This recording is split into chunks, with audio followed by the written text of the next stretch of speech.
Hello, guys. My name is Ginny. Me and my husband Austin met at a work party when I was 23. He is slightly older than me, but I didn't mind it at all. Austin is a pretty attractive guy, so I had no idea why he was still single. Well, turns out it was due to his childhood friend Megan. You see, Austin and Megan were born only 3 months apart. Austin's mom, Doris, was very close to Megan's mom, so from the very beginning they hoped that their children would be together. While Megan's mom discarded the idea early on, Megan and Doris clung to it. Austin was never interested in Megan. Still, she always thought that they were destined to be together. From what I heard from Austin, he had a troubled relationship with her.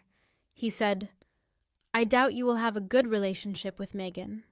She doesn't like me dating people. Unfortunately, she has this notion in her head that we will be together. She has already sabotaged all my past relationships." "Why do you still keep her around? You should have cut her off a long time ago," I asked. "It's not that easy, Jenny. When a person is with you for almost 3 decades, it's hard to cut them off. Plus, Mum would never accept my decision." "I have tried in the past, but Mum didn't let it happen," Austin explained. "Why does your mum push you to have a relationship with Megan? You're clearly not interested," I inquired. "Well, Mum too wants me to settle down with Megan. She has the same fantasies as Megan does." "Megan and Mum can be quite a team when they want to be, and that is all the time," Austin replied. With that, my hopes of having a good relationship with Doris went out the window as well. So from the very beginning of our relationship, I knew that it wouldn't be an easy one. However, nothing could prepare me for the vile and vicious humans that were Doris and Megan. I have simply lost count of how many times they have humiliated me. First, they tried to trick Austin into thinking that I cheated on him. Then, they tried to ruin our dates by showing up unannounced and joining us.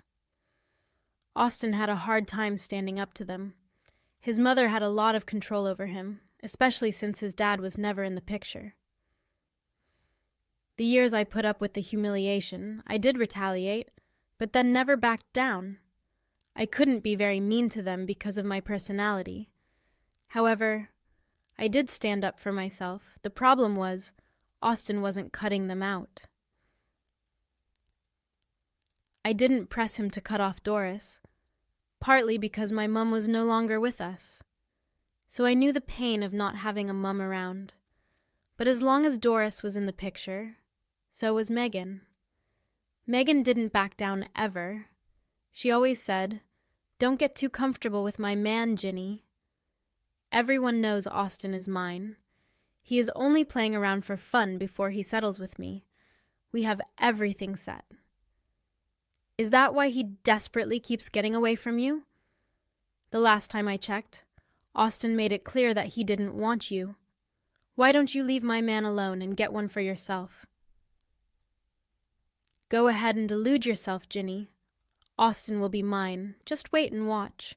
I will do everything in my power to take him away from you," Megan declared. She did try a lot of things.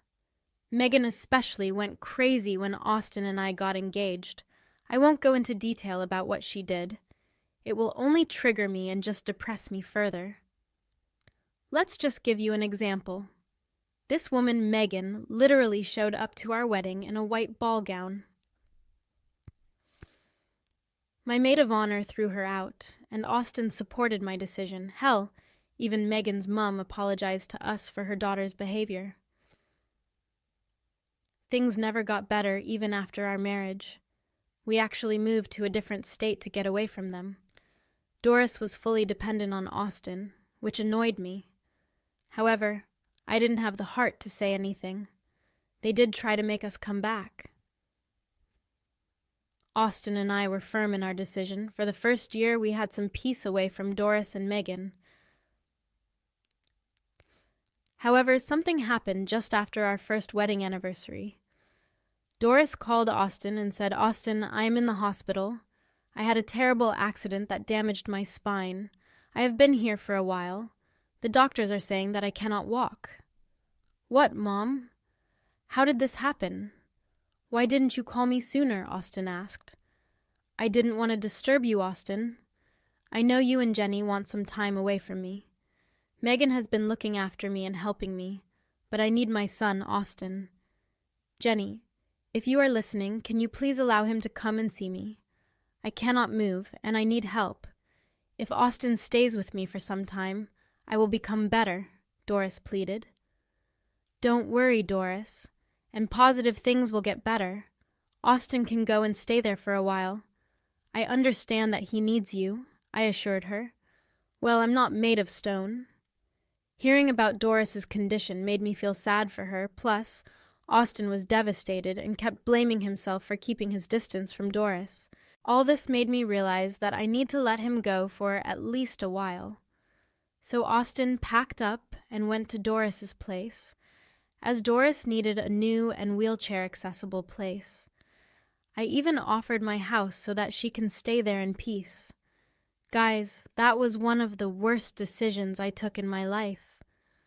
As soon as Austin was with Doris, he became a little distant from me. My mother-in-law would take up all his time and kept calling for help when we talked or FaceTimed. Honestly, I was getting sick of her.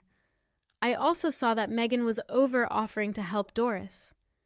That pissed me off as well, but I didn't say anything. They were going through a tough time after all. Austin, unfortunately, did little to help. One day he called me and said, "Ginny, I'm so sorry. It looks like I will be here for a while. Mom is nowhere near getting better. The doctor says that it will take at least 2 years. I have put in a transfer request at my job." "Wait, what? Are you moving there permanently?" "What about me, Julius?" I asked. "Not permanent. I will only stay till Mum gets better. I don't want to be away from you, but your work won't allow you to stay here. I really need to be with my mum. I hope you can understand." "I am sorry," he explained. There was nothing I could do. All I did was agree with his decision. However, I did tell him to keep strict boundaries with Megan.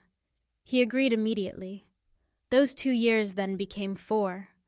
For whatever reason, Doris didn't recover. Every 6 months, I used to be hopeful for Austin's return. Then Doris comes back from the doctor and tells him that they need more time. This went on for 4 years. Yes, I was stupid because I didn't want to separate Austin from his mum. In the 4th year, I had had enough. I couldn't visit Austin and Doris because I didn't want to be around Doris. Plus, my work was too hectic and didn't allow much relief. Austin did visit a couple of times, but it wasn't enough. So, I decided to finally beg for a long leave and surprised Austin with a visit. However, the visit will never go as I planned. As soon as I stepped into the house, I found no sign of Doris or Austin.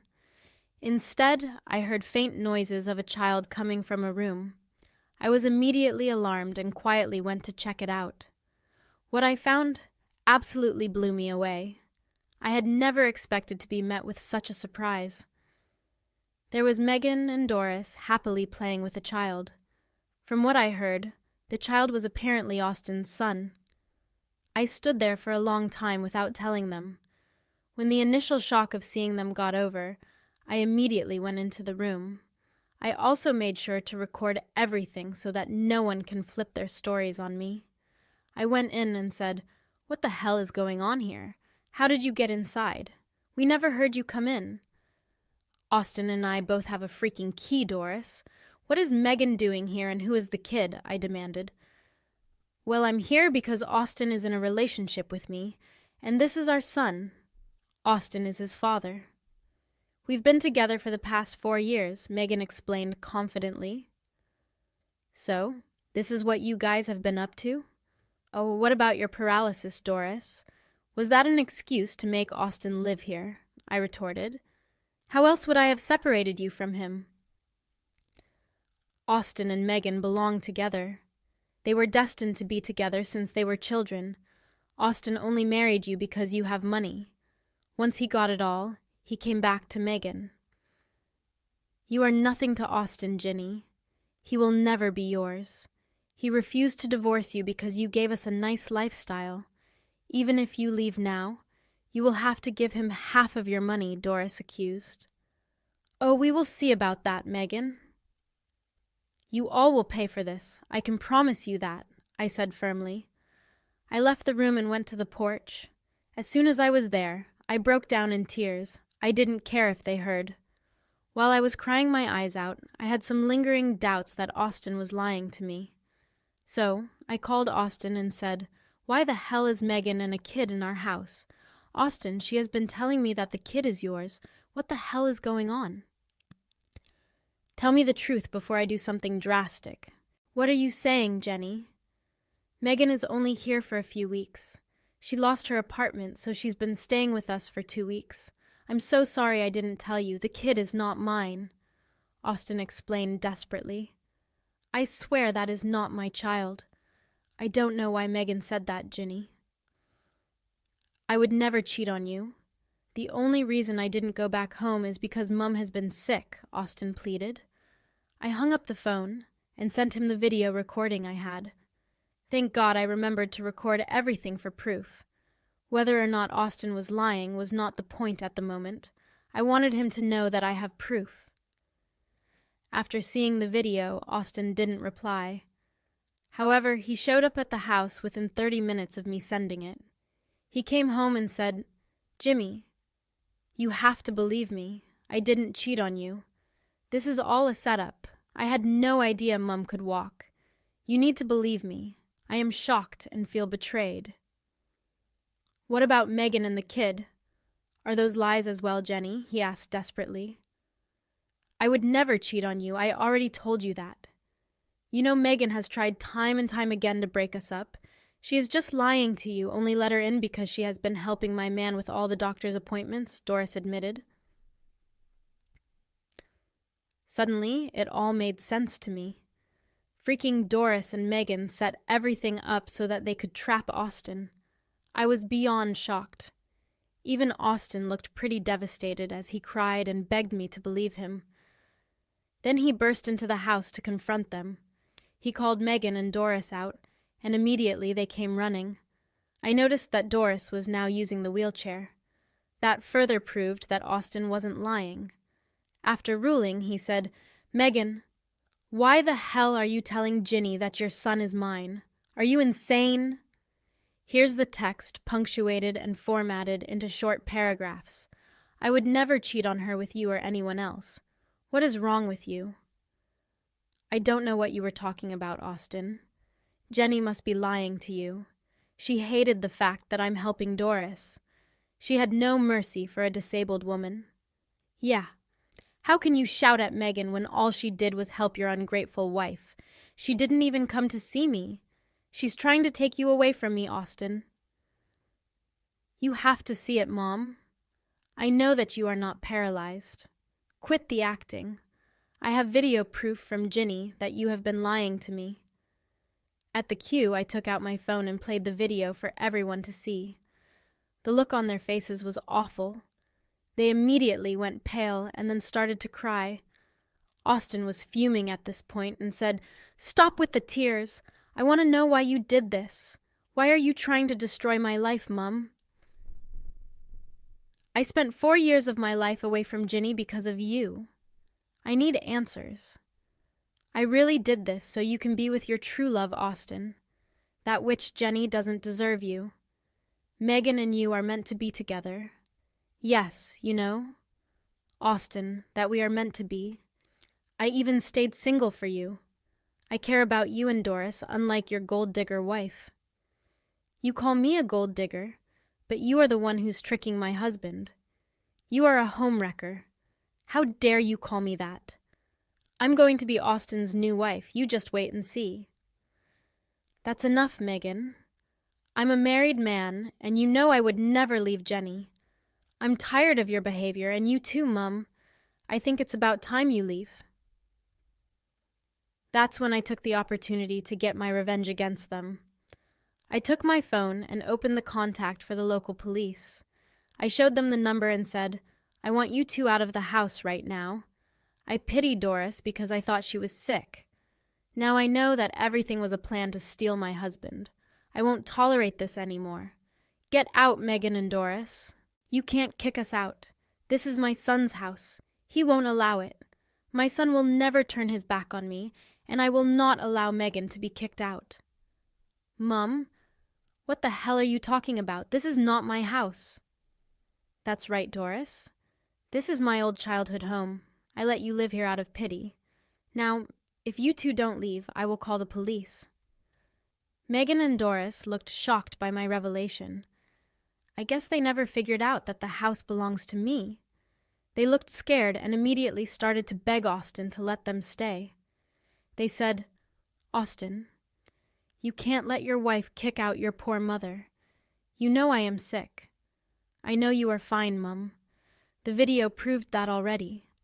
Please don't kick us out, Austin. Think about my son. He already loves you so much. Are you going to abandon him? You can't do this." "I don't care. I feel sorry that your son has you as his mum. You have disrespected my wife and me enough. You need to leave." Megan and Doris kept pleading with Austin and emotionally blackmailing him. They also verbally attacked me and told me that I was destroying their relationship with Austin. When the verbal abuse escalated, I immediately called the cops for help. The cops arrived and found Megan trying to lunge at me and grab my hair. She was immediately arrested and taken into the cop car. Megan's son also went with the police so they could locate a legal guardian and hand him over. Now, technically, Doris qualified as a tenant, so I couldn't kick her out. However, the officers told her to find another place to avoid conflict. Me and Austin quickly called Doris's friend, who came and took her away. When they were gone, Austin broke down and apologized to me. He said, "I'm so sorry, Ginny. I know I made a mistake by allowing Megan into the house. Mom kept pressuring me to house her. She was already taking care of her and driving her to the doctor, so the guilt got to me. Do you realize that Megan was taking care of Doris so that you cannot find out their plan? She intentionally drove your man to the doctor because they knew you would catch Doris pretending to be paralyzed." "Oh my God, Ginny. I never thought of it that way. It never crossed my mind. Megan was always so close to Mum. I just thought she was helping out." I think that's when the full betrayal of Megan and Doris started to hit Austin. It was ugly. There was a lot of crying on both sides. Even I had to let out my emotions. After getting through the storm today, we talked about a lot of things and ultimately decided to press charges against Megan for trying to attack me. As for Doris, the first thing we did the next morning was get an eviction notice.